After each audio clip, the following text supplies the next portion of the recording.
జనవరి 15న American cancer సెనెట్లో నేను ఇచ్చిన సందేశం, నేను చేసిన ప్రార్థన ఎంత చక్కగా అక్కడ అందరూ రిసీవ్ చేసుకున్నారంటే నేనే షాక్ అయ్యాను.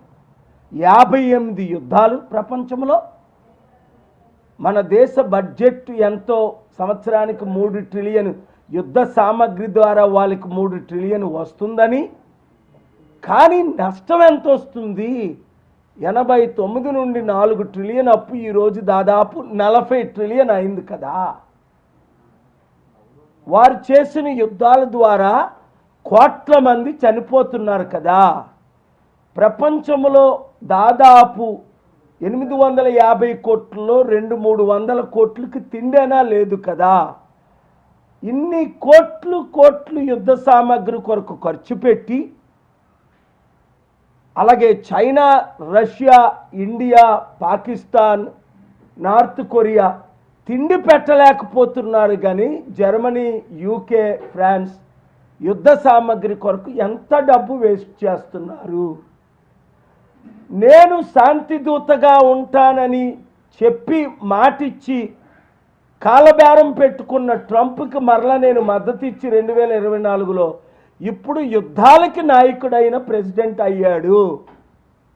వెనజువెలాలో చేసిన దాడిని ఖండించాను. అలాగా ఈ విధంగా ట్రంప్, ఈ విధంగా ప్రధానమంత్రి మోదీ నోరు మూసుకొని ఉంటే ప్రపంచంలో యుద్ధాలు ఎక్కువైపోతున్నాయని వాళ్ళకి నేను చెప్పినది. అయితే మీరేం చేయాలి ప్రజలారా? 1, ప్రార్థించాలి. యుద్ధాలు ఆగాలని సరిపోదు ప్రార్థన మాత్రమే. అయితే 2, ప్రకటించాలి. Each one reach 10, each one reach 100. అందుకనే ఫిబ్రవరి 22న ఆదివారం సాయంత్రం 6 గంటలకు చెన్నై, మద్రాసులో ప్రపంచ శాంతి సభ ఎప్పుడు ఎవరు కని విని ఎరగనంతగా పెడుతున్నాం. దానికి అన్ని పార్టీలు మద్దతు ఇస్తున్నాయి, పార్టీలకు, కులాలకు, మతాలకు అతీతంగా. సో మీరు ఆ శాంతి సభకు రావడానికి ప్రయత్నం చేయండి. మీడియా మిత్రులందరూ లైవ్ ఇవ్వడానికి ప్రయత్నం చేయండి. శాంతి వల్ల వచ్చే లాభాలు మీ అందరికీ తెలుసు. మనసుకు శాంతి, కుటుంబంలో శాంతి, కమ్యూనిటీలో శాంతి, రాష్ట్రంలో శాంతి, దేశంలో శాంతి, ప్రపంచంలో శాంతి. నష్టాలేంటి? కోట్ల మంది చనిపోతున్నారు, కోట్ల మందికి తిండి లేదు, కోట్ల మందికి ఇల్లు లేవు, డబ్బంతా యుద్ధానికి ఖర్చు పెట్టేస్తున్నారు. మాట్లాడిన Mahatma Gandhi, Mother Teresa, Nelson Mandela, King Hussein, Martin Luther కింగులు లేరు. ప్రధానమంత్రి మన్మోహన్ సింగ్ గారు మౌన ప్రధానమంత్రి అని ఈయన ఎప్పుడు మౌనంగా ఉంటున్నారు 12 సంవత్సరాలు. మన దేశం తప్ప ప్రపంచంలో శాంతిని ప్రకటించే దేశం ఇంకొకటి లేదు. ఎందుకంటే మనం శాంతి కోరుకునేవారు. అలాంటి శాంతి దేశాన్ని సర్వనాశనం చేస్తున్నారు ఇప్పుడున్న రాజకీయ నాయకులు.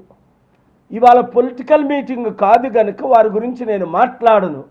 శాంతి కొరకే మీరేం చేయాలి? ఇమీడియట్గా నా social media Facebook, Twitter, Instagram, యూట్యూబ్లో జాయిన్ అవ్వండి. 10 మందిని, 100 మందిని జాయిన్ అవ్వమని చెప్పండి. 2, ప్రార్థించండి. 3, చెన్నై రండి. 4, ఒక గ్రూపులు పెట్టండి. మీ మందిరాల్లో, మీ మసీదుల్లో, మీ చర్చిల్లో, మీ సినగాగుల్లో గ్రూపులు ఏర్పాటు చేయండి. గ్రూపు పేరేంటి? సింపుల్గా శాంతి గ్రూప్, అంతే. పీస్ పార్ట్నర్స్, మీకు నచ్చిన పేరు పెట్టుకోండి. శాంతి కొరకు మీరు ఎన్నో అన్యాయాలు జరుగుతున్నాయి, ఎన్నో హత్యలు జరుగుతున్నాయి. నిన్న ఎయిర్పోర్ట్లో వచ్చినప్పుడు 400-500 మంది జగన్ వస్తున్నారని వెయిటింగ్ కొన్నారట. ఆ 400-500 మంది కూడా నన్ను గ్రీట్ చేసి నన్ను బయటకు రానివ్వలే, సెల్ఫీలు తీసుకుంటూ. అంటే అర్థం చేసుకోండి, జగన్ కొరకు వచ్చిన 400-500 మంది కూడా నా ఫాలోవర్సే. చంద్రబాబు నాయుడు గారితో ఉన్నవారు కూడా నా ఫాలోవర్. ఎందుకు? వారు శాంతి ఫాలోవర్స్ కాబట్టి.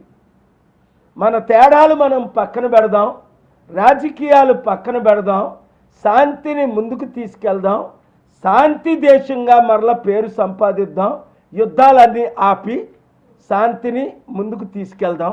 దాని కొరకు మీడియా మిత్రులందరూ, నేను అక్కడ ప్రసంగం చేసింది, ప్రార్థన చేసింది, ఇంకా అన్ని వీడియోలు రిలీజ్ చేయలేదు. చేస్తే బ్రేకింగ్ న్యూస్లు అయిపోతాయి, నాకు మోదీ గారికి యుద్ధం జరుగుతుంది. అందుకని వారు చెప్పినవన్నీ ఎడిట్ చేసి, వారు పలికిన మాటలన్నీ ఎడిట్ చేసి మేము వీడియో రిలీజ్ చేశాం.